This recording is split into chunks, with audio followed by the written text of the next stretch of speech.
to this, the first session in our new study on Ezekiel here at the Francis Asbury Society. It's a joy to have you here and to be involved in this session.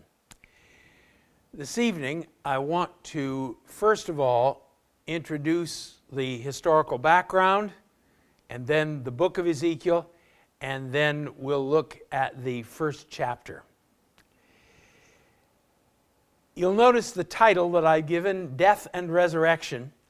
That's because of the way the book is structured. The first roughly half of the book is dealing with the certainty that Judah and Jerusalem are going to be destroyed. Whatever the people think, it's going to happen. And then the second part of the book is, but Judah and Jerusalem are going to be restored. No matter how deep the despair, no matter how deep the sense of failure. So, death and resurrection. And I want you to keep that in mind as we're going through these first 32 chapters, which are all pretty dark, to be very honest with you. But it is death that is leading to resurrection.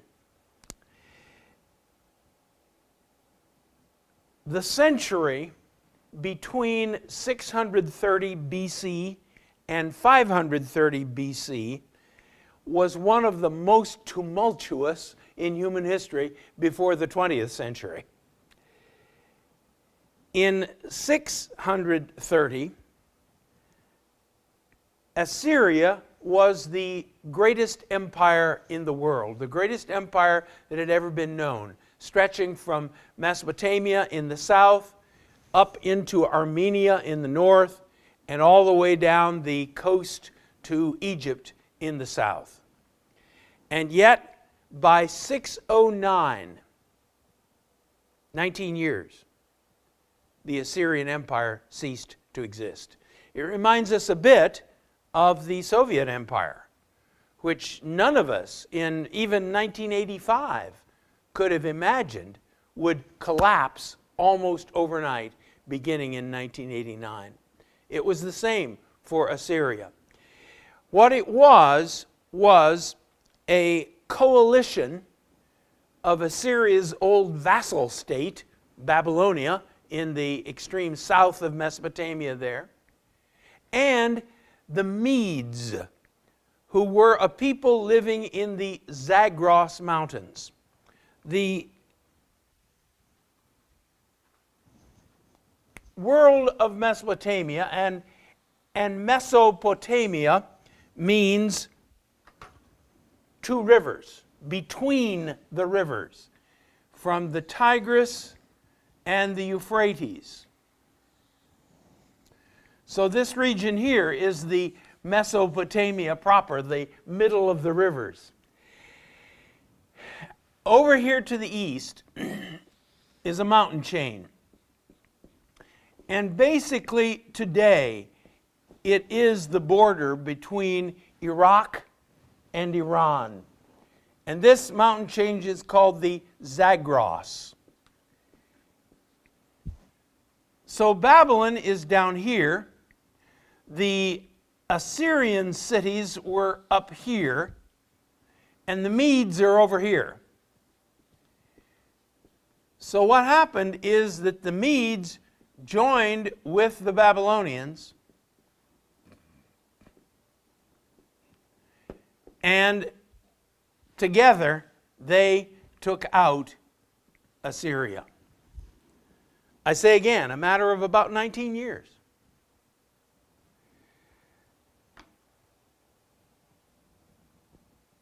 Largely,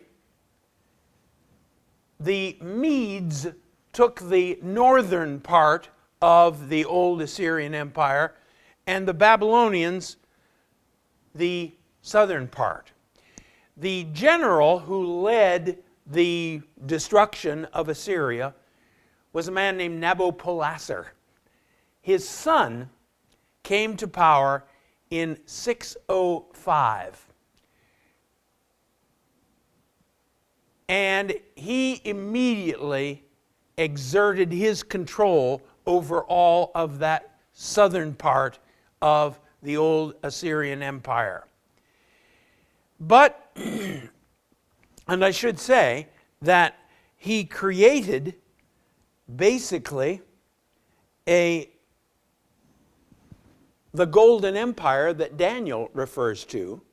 He ruled from 605 until his death in 556. So a 50-year reign, not many of those in the history of the world.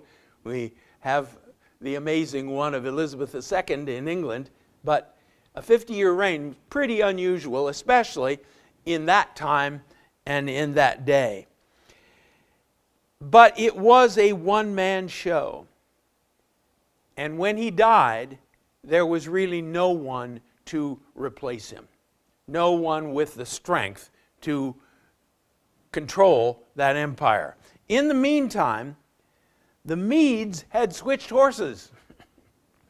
The Medes had switched horses to join the Persians. And the Persians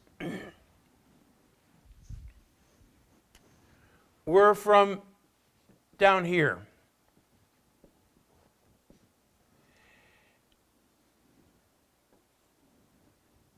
So now it is the Medes and the Persians who joined together, and they began, first of all, taking away these northern areas of Babylon, and eventually in 539 they took Babylon itself and created a new empire. So we've had the Assyrian Empire from 630 to 609.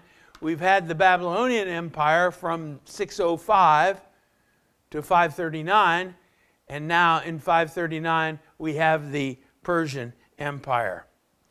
So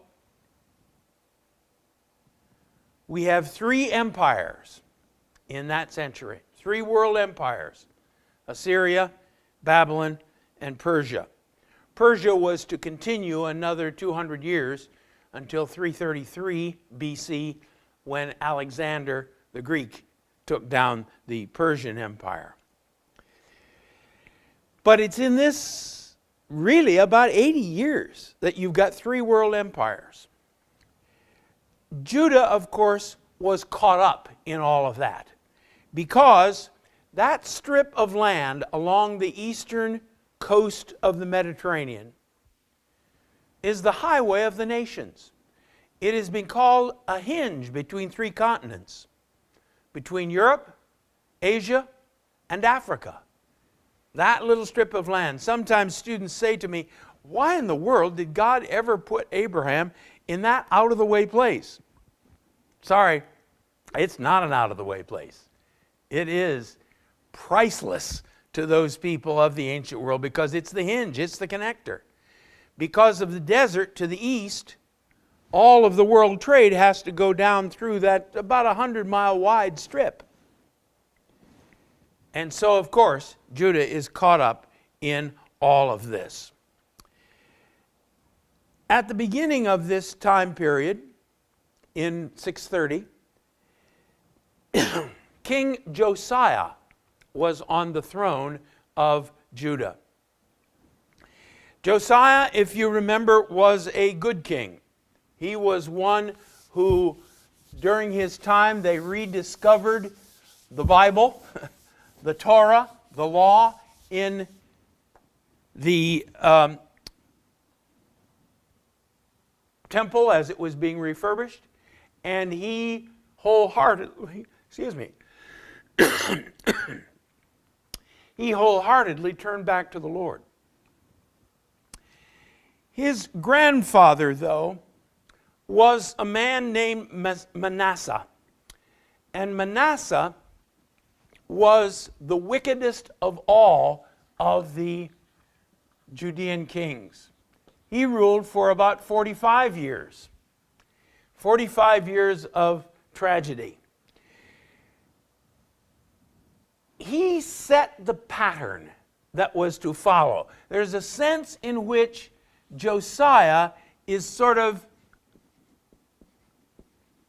an oddity.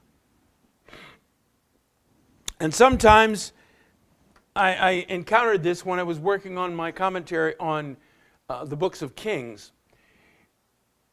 Scholars will sometimes say, when they read the statement that God determined to send the Judeans into exile because of the sins of Manasseh, they will say, well, now wait a minute.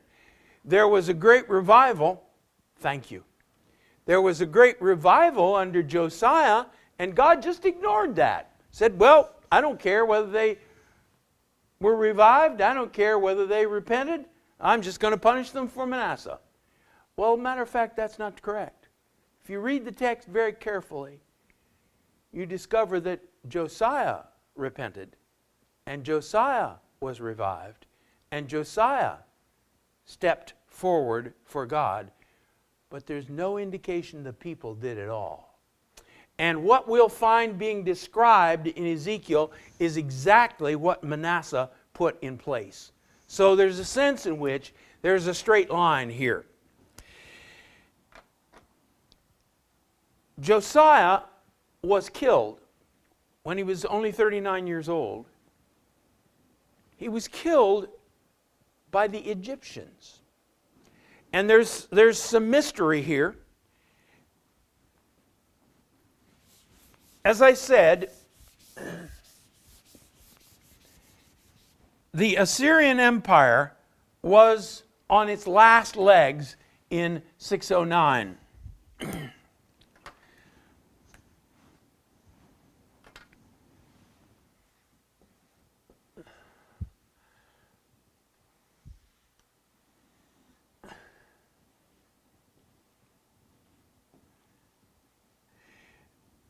The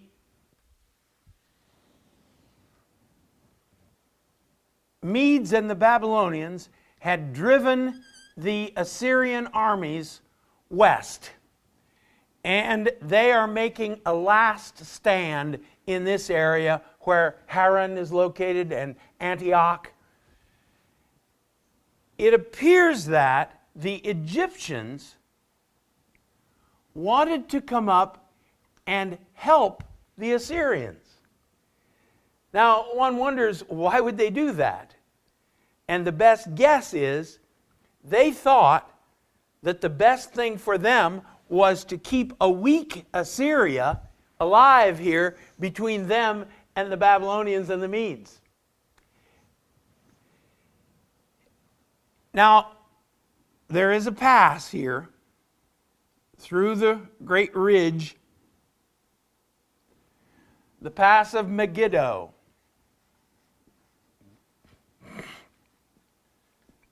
Which the Bible tells us is where the last battle will be fought. Har Megiddon. That's Greek for hill of Megiddo.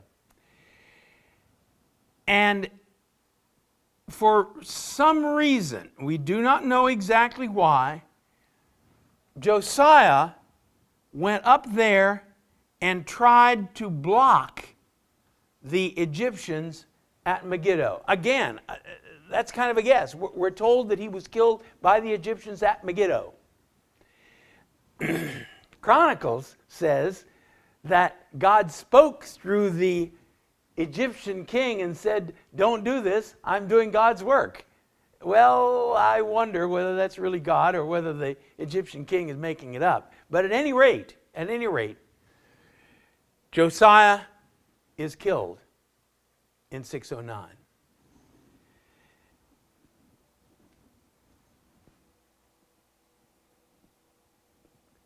He is replaced by no less than 3 sons and 1 grandson in the next 25 years. One after another. As the Egyptians were not successful here in 609. They were not able to prop up the Assyrians. They were defeated and sent back home.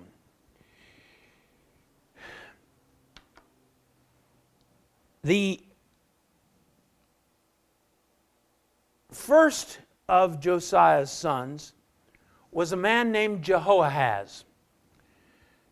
Jehoahaz was king for 3 months.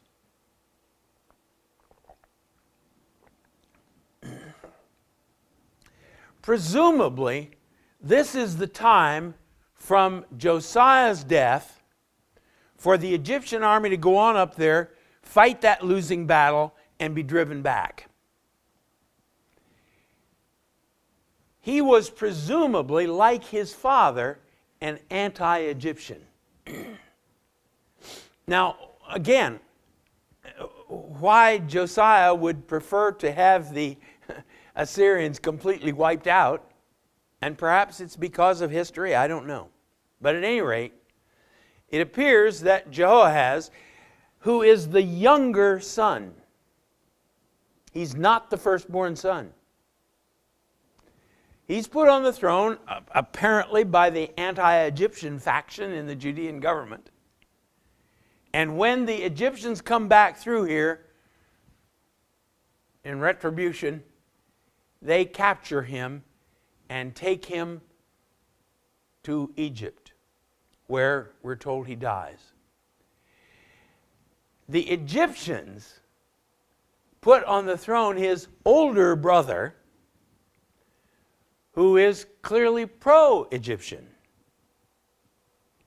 The older brother is named Jehoiakim. And for the first 4 years of his reign, while the Babylonians are cleaning up here, Jehoiakim is an Egyptian vassal. An Egyptian subject. But when the Babylonians are finished up there, and Nabopolassar has died, and Nebuchadnezzar has come on the throne, his son, Nebuchadnezzar made a triumphal procession through this whole area and invited the folks to surrender to him. And Jehoiakim changed horses. He decided, oh, I think I'll become a Babylonian vassal now. And remember, this would involve covenants, swearing, oaths, a whole bunch of things. Not just merely signing your name on a document. But, I should say, in 605, very clearly, Nebuchadnezzar took hostages. He took some people from Judah to Babylon to try to keep, you better obey me, you better keep your covenant, or I'll kill your hostages, or something of that sort. And among the hostages were 4 young men, probably in their early teens. One of them named Daniel, another one named Hananiah, another one named Mishael, and another one named Azariah. All 4 of them were given Babylonian names. We don't usually think very much of Daniel's name, Belteshazzar, but the other 3, we know them best by their Babylonian names, Shadrach, Meshach, and Abednego. So, hostages are taken.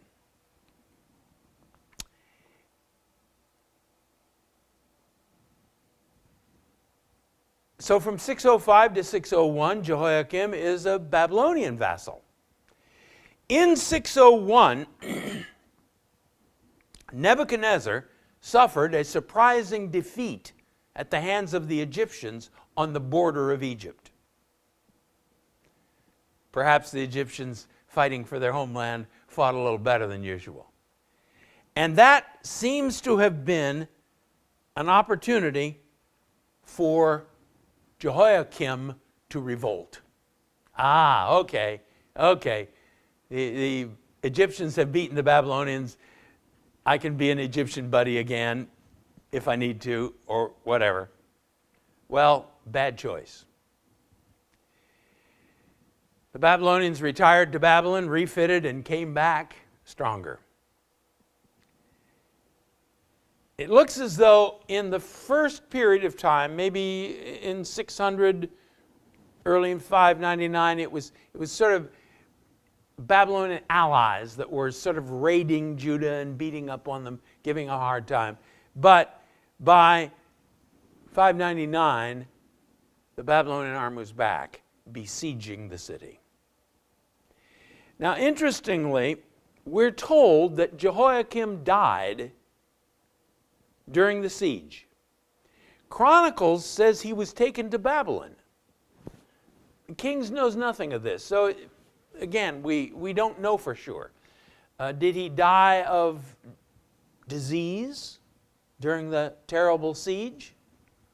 Did he die of, not of old age? He wasn't that old. Only in his 30s. We don't know. But he died in 598. So Jehoahaz, first son succeeding Josiah. Jehoiakim, second son succeeding Josiah. And now then comes Josiah's grandson, Jehoiakim's son, named very confusingly Jehoiakim. Jehoiakim is the father, Jehoiakim is the son. Jehoiakim was 18 years old when he came to the throne. And within 3 months, he has surrendered. Wise choice. Now then,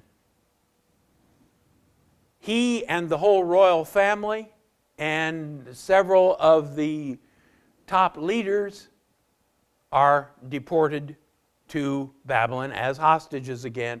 And one of these is Ezekiel. 25 years old. Preparing to be a priest. Taken off to the unclean Babylon.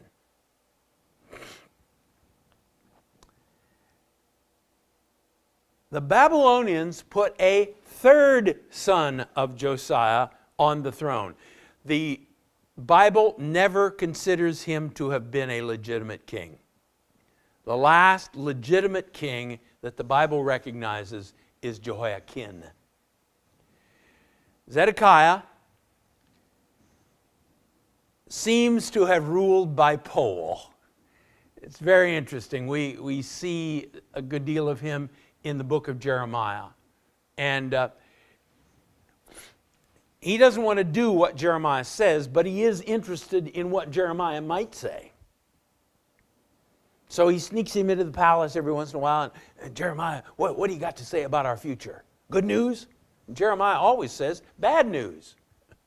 Surrender, give up, quit. The Babylonians are God's servants.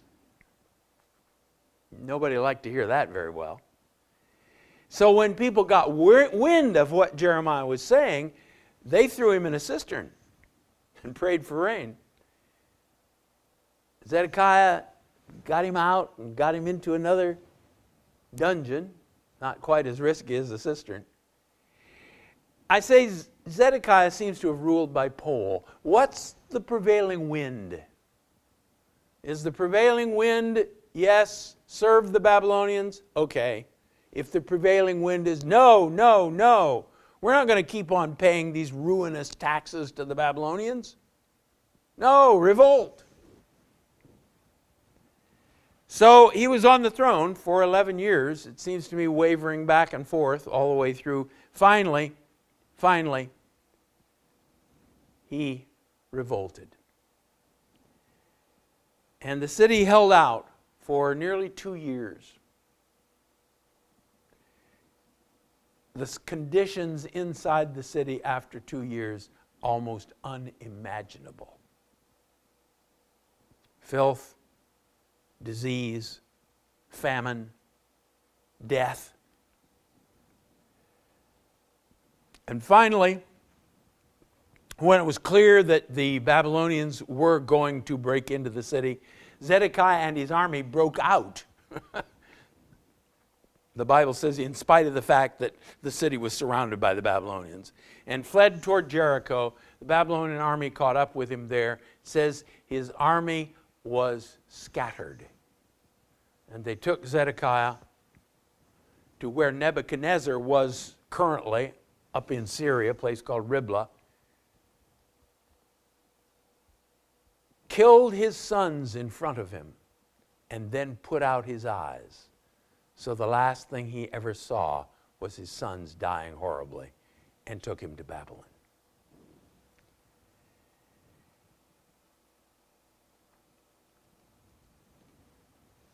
The Assyrians had practiced sort of a three-stage policy, and the Babylonians had picked it up. First of all, the Assyrian army, overwhelming, shows up in a region and invites folks to become allies. Surrender. That, of course, is what happened to Judah in 605. Become a Babylonian ally. Well, inevitably, there would be a revolt because the taxation, the tribute that was put on these allies was just ruinous. So inevitably, there's a revolt. Stage 2, the Assyrian army comes back, and this time they besiege the city, and finally there's a surrender. And the tribute is raised. Inevitably, the people revolt again, and the army comes back a third time. This time there is no surrender. This time there is conquest, and this time the capital city is razed. And all of the leadership is carried off into exile. Now, the purpose of exile is not merely terror, it is that. You stand up against us, you're going to spend the rest of your life someplace else. But it's also empire management. How do you manage an empire where you have all these different cultures, all these different languages, all these different religions, all these different ethnic groups? How do you manage that anyway? Well, mix master. You mix them all up. You conquer a region, you take the leadership out of there. They're not going to become freedom fighters for home if they're living someplace else and struggling to assimilate to this new culture. And you put some other people in there who have no loyalty to that region whatsoever. And the goal, of course, is assimilation. You're trying to create a homogeneous imperial culture. The Aramaic language was used as a single language all over the empire for business purposes. Surely in their homes, people would retain their own original language, but if you want to do business, you better learn Aramaic. Forget your own language, learn Aramaic. Aramaic was a Semitic language, so it wouldn't be terribly hard for these other Semitic speakers to learn that language, but it's not your home language. So the purpose is assimilation. I say all that to say that, so far as we know, nobody ever returned from exile. Why go back to that place? We don't know anything. Grandma and Grandpa talked about it, but we don't have any allegiance to it. We're part of the empire. So, the prophets of Israel had a double-barreled problem. Number one, they prophesied, you continue the sins of Manasseh and previous kings, you continue those sins, you are going to go into exile. And the people said, well, no, we can't. We're the people of God. God has promised us this land. This is the city of God. This is the house of God. How could that city be burned down or that temple destroyed? No, we believe in the promises. No, we're not going to go into exile. And then the prophet said, but after you go into exile, God will bring you home. No, we're not going to go into exile in the first place. And if we would, nobody comes home again.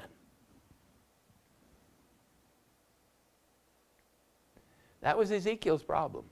We'll talk about that. So that's the historical background to the book of Ezekiel. You say, what is that? That is called the Cyrus Cylinder. Because when Cyrus became king of the new Persian Empire, the Bible tells us He said, any captive people that wants to go home can go home, and my treasury will pay for the rebuilding of their temple. Now, people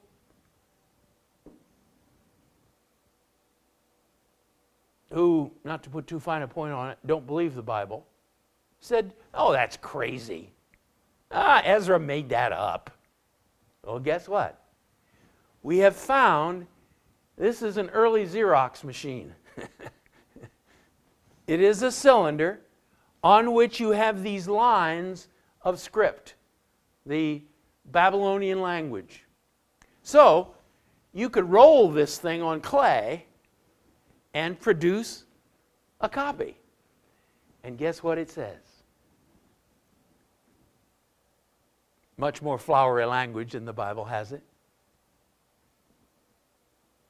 But in essence, it says that very thing that the Bible says. Any captive people that wants to go home can go home. You see, he thought maybe people would serve him better if they liked him than if they hated him. Interesting thought, huh? But we do not know. Now, it's an argument from silence, and those are dangerous arguments. But we do not know of any people who took him up on it, except one, the Judeans. Now, I'll try to be careful here. Jew is Yehudi, Judeans. The Jewish religion, as we know it today, did not exist in Old Testament times. It is a creation of the period after the Old Testament is finished. So this is not a Jewish book. I'll say a little more about that later on in our study. But these were Judeans, Yehudia. So the Judeans are the only ones we know who took him up on it. Why? Because of their prophets. Clearly there were some people who smuggled out scrolls when they went to Babylon. And we can see them after work at night in their huts. One candle. Look here. Look here. Jeremiah says, we're going to go home. Isaiah says, we're going to go home. Micah says, we're going to go home. I'm not going to become a good Babylonian. I'm not going to be assimilated to this imperial culture. That's what Daniel is about. Here's good, lush, rich Babylonian food, but it's not the kind of food that is talked about in the Torah, in the instructions. Oh, I'm not going to eat it then. I'm not going to become a good Babylonian. Oh, I'm going to serve the Babylonians. I'm going to bless the Babylonians. I'm going to help the Babylonians so long as what they're doing is right.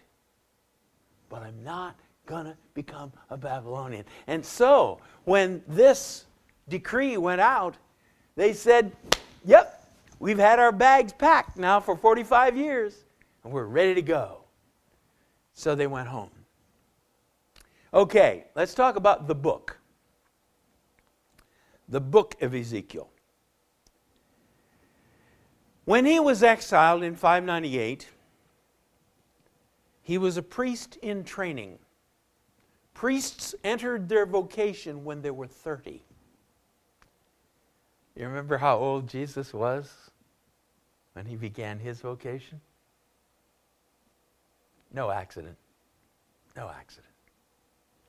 So he's 25 years old when he's taken into exile.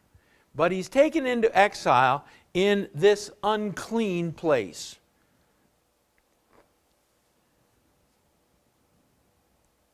And when he had his 30th birthday, what a hard day that must have been for him. he's never going to be able to practice his profession, his calling.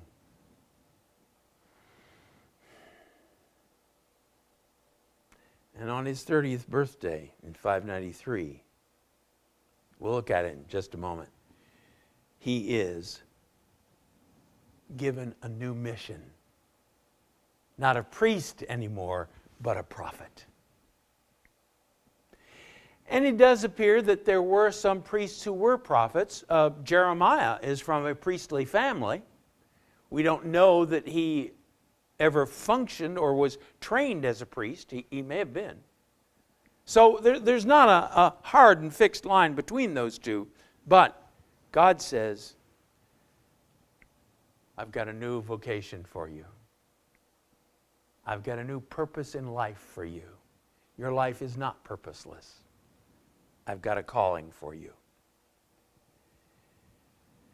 So from 593 to 586, his calling was to preach that Jerusalem is going to fall. So here it is.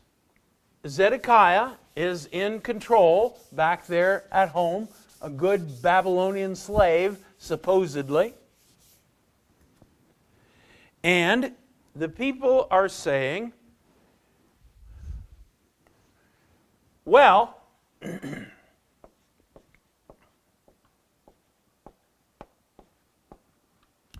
those people who were taken captive to Babylon, and we're told they lived on the Kibar River, which is a canal that connected the Tigris and the Euphrates in this area south of the city of Babylon.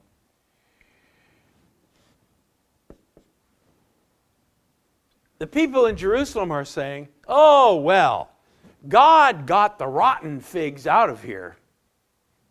And we good figs, yes, we're going to remain, and God is going to take care of us and bless us. Ezekiel says you got it exactly backwards. God has taken the good figs to Babylon and left you guys to rot. So for those years, his ministry began in 593. He is saying, he's over here in Babylon. He is saying Jerusalem is going to fall. As I said a moment ago, the faith, the insane faith, we can live like hell and still go to heaven. We can disobey God every way from Sunday, but God's going to keep His promises. Ezekiel is saying that deadly, damnable idea is false. Jerusalem is going to fall. Well, the people in Babylon didn't really like that message any better because they didn't like being in Babylon. They liked what the prophets in Jerusalem were saying, and they were saying, hey, the good people over there, God's going to bring them back shortly. So, for those years, 7, 8 years, all of Ezekiel's congregation is saying, no, what you're preaching we don't believe. But they liked to listen to him. He was obviously a good speaker. And he used all these fascinating illustrations. So they liked to listen. But they didn't believe. That's chapters 1 to 24. Well, he was right. Jerusalem fell after that long siege. What's he going to say now? Is he going to say, oh, goody, goody? No. His message now, in the rest of the book, is going to be, and we don't know how long he preached. I'll say something about that in a moment. But from that point on, Ezekiel is saying Jerusalem is going to be restored. Well, the response was exactly the same for most of the people. Not all of them, as I said. Some people heard him and believed. But most of the people said, no, no, no, it's over. God has failed. Evidently, all those promises that we believed were lies. The Babylonian gods are stronger than Yahweh. It's over. Just settle down and become a good Babylonian. How would you like that for a church?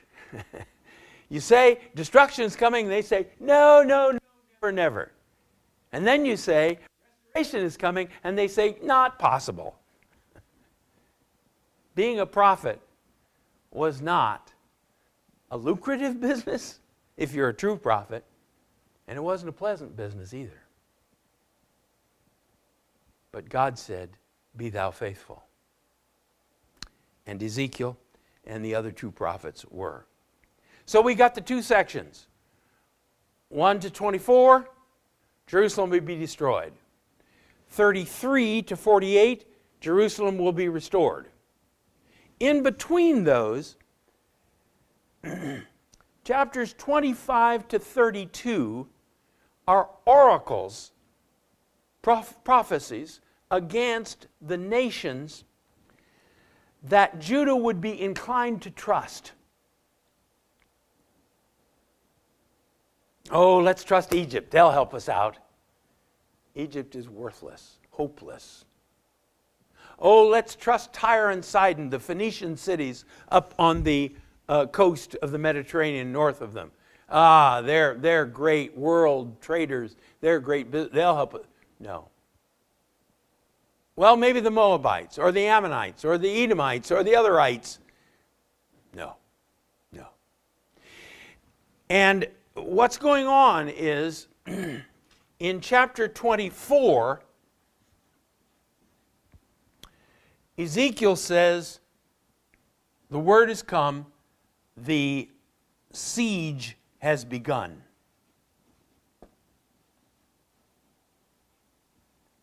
And then in chapter 33, the word is Jerusalem has fallen. So in terms of the literary structure of the book, these oracles against the nations come in that intervening period. Now, we know from at least one of them that actually that oracle was given quite a bit later.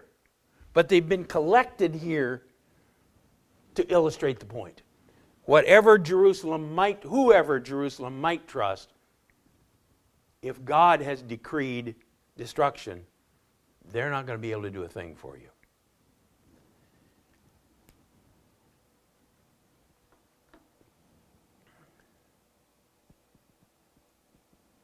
Chapters 40 to 48, with their emphasis on the temple and the renewed temple, remind us of the book of Exodus. Exodus ends with the tabernacle. What is God's purpose in getting those people out of Egypt? Oh, it's that He might take up residence in their midst.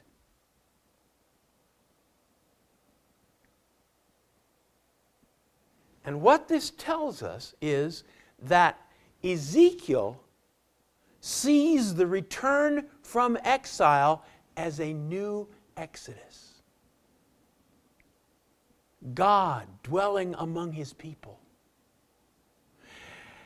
What he's saying is that he sees all of Israel's history from the Exodus to the return as one big judges cycle.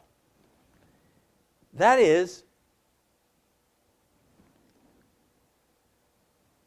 they started out as my people. But then they turned against God. And by the time of the divided kingdom, God says, you don't know me. And it gets worse as they move toward the exile. You are not my people, says Hosea in the northern kingdom. in the years just before they were exiled. But, like in the Judges, when the people cried out to God, God had mercy. And so he says, come to the waters. Isaiah, you who have no money, come, buy and drink.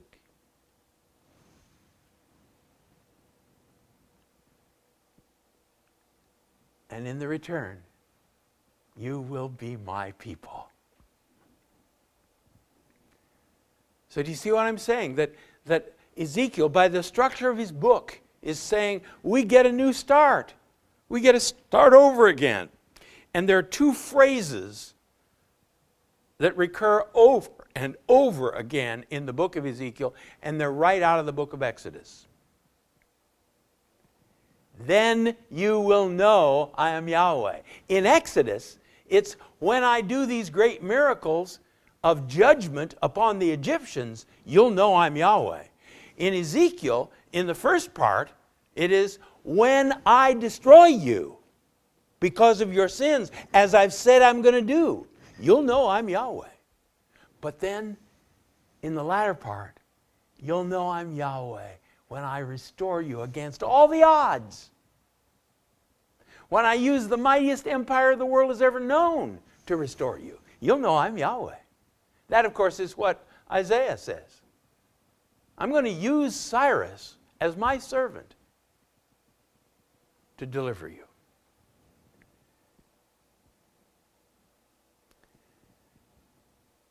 Now, there's been a lot of discussion over the years.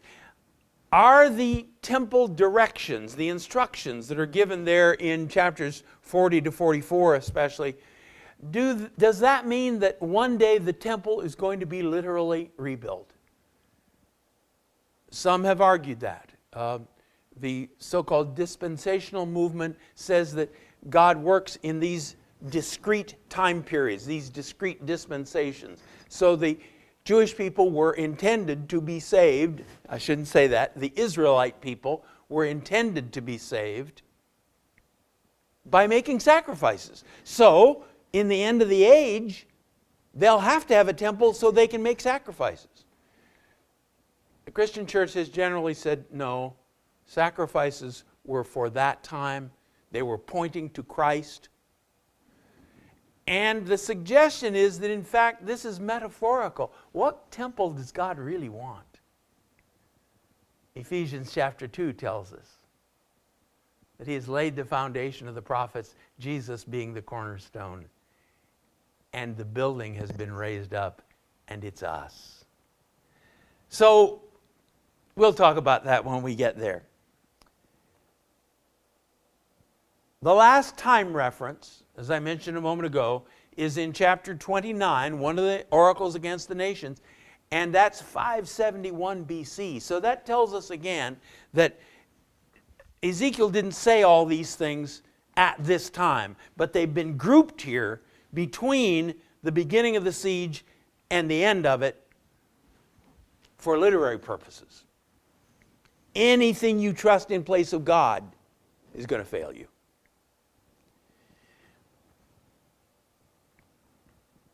Finally, Ezekiel may have been the first prophetic book of which parts, or maybe all, have been written from the outset.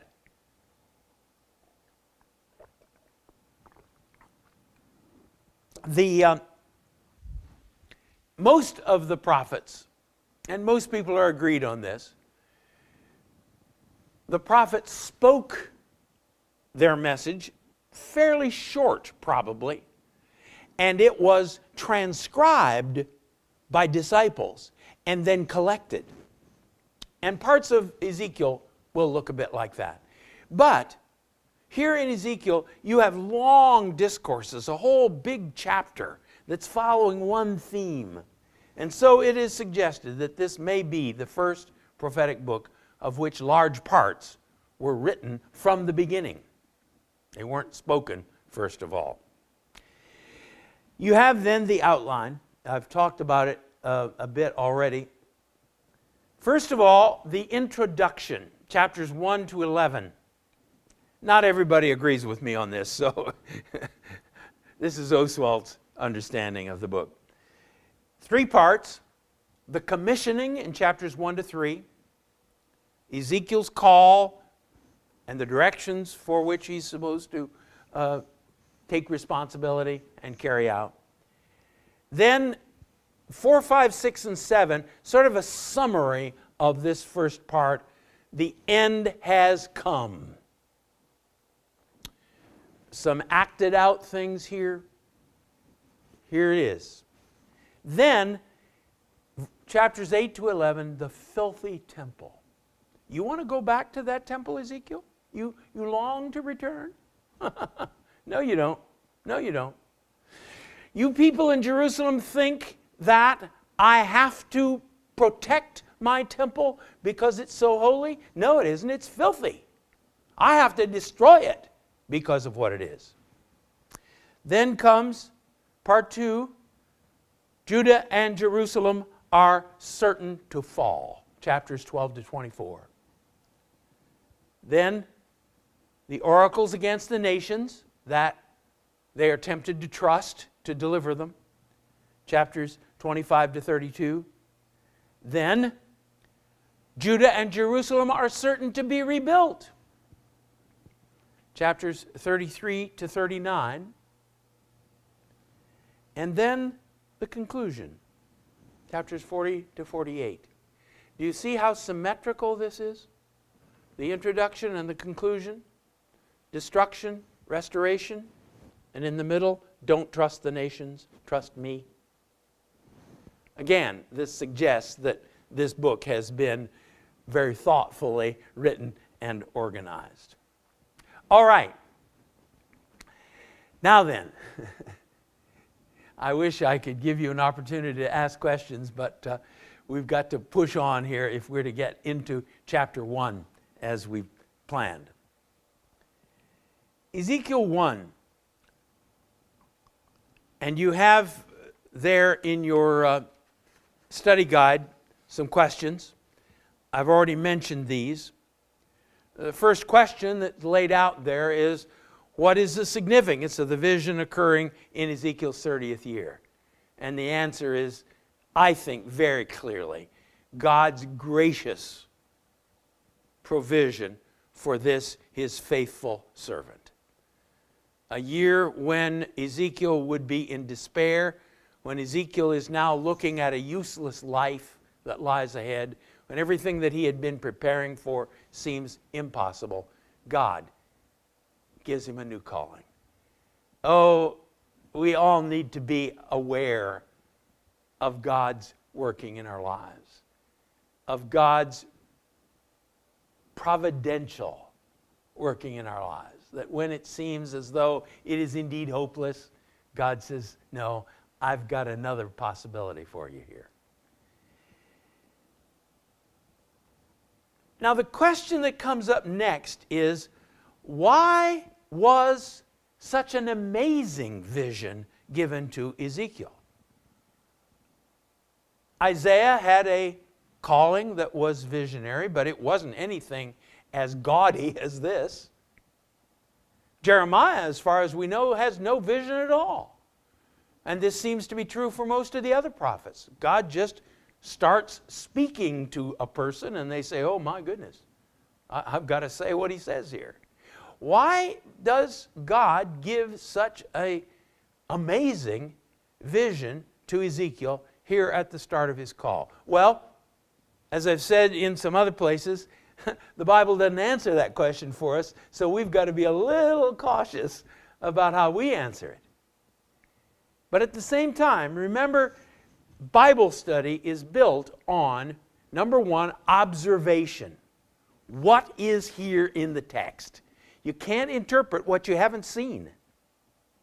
So our observation is, this is an amazing vision. The next thing after observation is questions. What is the meaning of what we have seen? We have seen this gaudy vision. What's the meaning of that? Well, sometimes the Bible will answer that pretty clearly right there in the text. Other times it won't. We'll ask three kinds of questions. What have I seen? Why is this? And what are the implications of this? What does this teach? What is this saying? What's the point? Three questions. Okay, so I'm asking, why? We're going to get to the what here in just a moment, but I'm jumping a little out of order. Why? I suggest to you that Ezekiel and the people he's with are feeling wrongly that here in Babylon, Yahweh is not really present. Yahweh is back there at home. Yahweh's back there at home in Jerusalem, in that gorgeous temple, in that beautiful cedar-pillared hall, in the gold inlaid walls of, that's where Yahweh is. And we're over here, and we're just living here in this swamp. I think God is saying to Ezekiel, oh no, my glory fills the earth. My glory is everywhere present. And I don't need to use the particular, and actually they were Phoenician decorations that Solomon used. Remember, Solomon's craftsman was a Phoenician. I don't need to use that kind of decoration. I'm not locked into that. Let's use Babylonian decorations. Oh my goodness. Can God do that? And God says, why not? So I think what's going on here, and we'll talk, I hope, before we finish, a bit about what's being taught here. So, what's going on? What about these symbols? We've got these beings. Later on they're called cherubim. They're not called cherubim here. They're living beings with four faces. A human, and an eagle, and an ox, and a lion. What's that about? Oh, I think that's about He's the God of the whole world. He's the God of the air. He's the God of the forest. He's the God of the field. He's the God of our human world. The rationality of the human, the courage of the lion, the flight of the eagle, the work of the ox, the whole world is His. And then what's this about? Eyes in their wings. They see. Everywhere they go, they see. Nothing is hidden. And what about this wheel in a wheel? In the old spiritual, it says the little wheel turning in the big wheel. No, it's intersecting wheels. Wheels are turning and turning. These are turning this way, these are turning this way. What's going on there? Oh, they can move in any direction instantly without having to turn around. Immediacy, availability.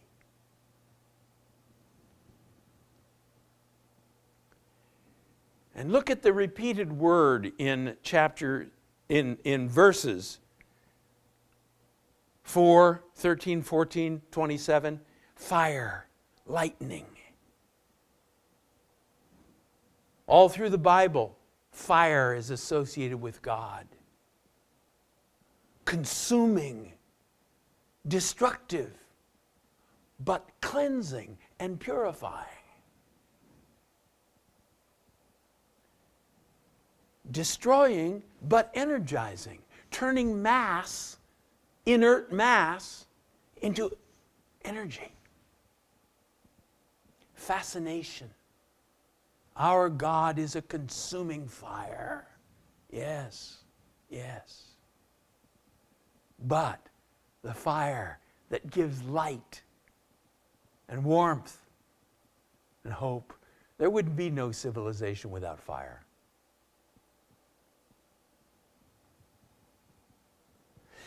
And then notice again and again, and your version may treat it a little differently. I've got the New International Version here in front of me. The likeness of. Verse 5, verse 13, verse 22, verse 26, verse 28. It was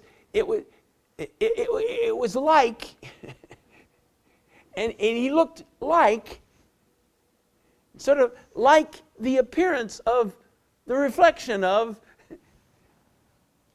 He's saying to us, what I saw really is not possible to communicate. He's also saying, I want to be very, very careful not to reduce God in all of His manifestations to my level. Oh, my friends, we have to be so careful of that. We have to be so careful of that. Who is God? Oh, He's the little old grandpa who lives under my bed to answer my prayers. No, He isn't. No, He isn't. He is a consuming fire.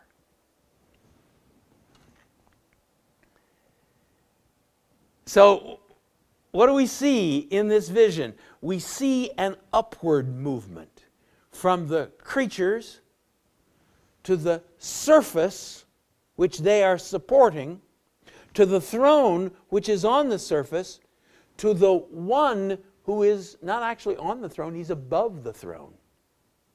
So this ascending vision, God, lift our eyes upward, upward from the problems, the struggles of the day to all that You are and all that You can bring about. So this vision, I'm confident, is designed to communicate a number of things to Ezekiel in his despair, in his hopelessness.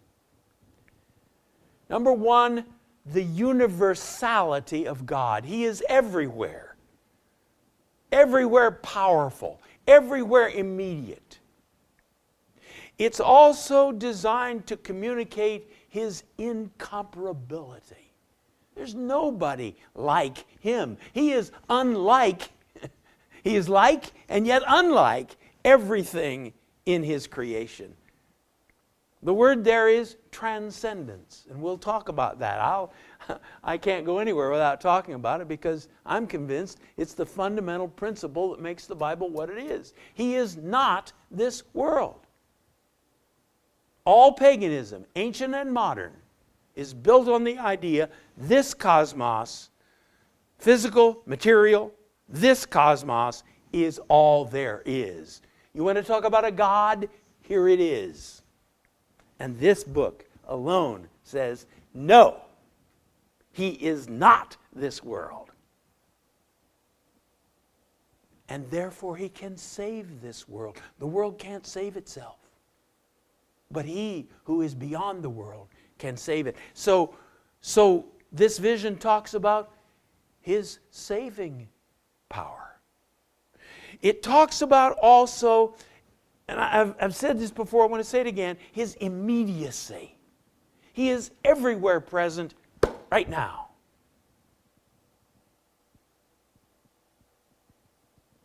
The wheels are turning, and He, in His being, can be anywhere right now.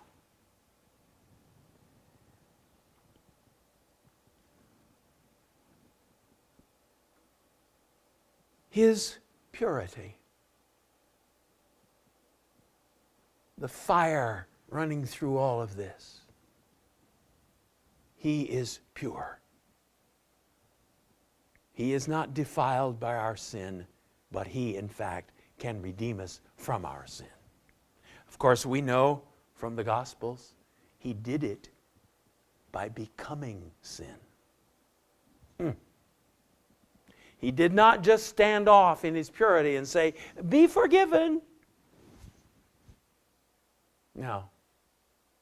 He came and took our consequences. In his purity, the filth of the world could not defile him in the end. That's our God.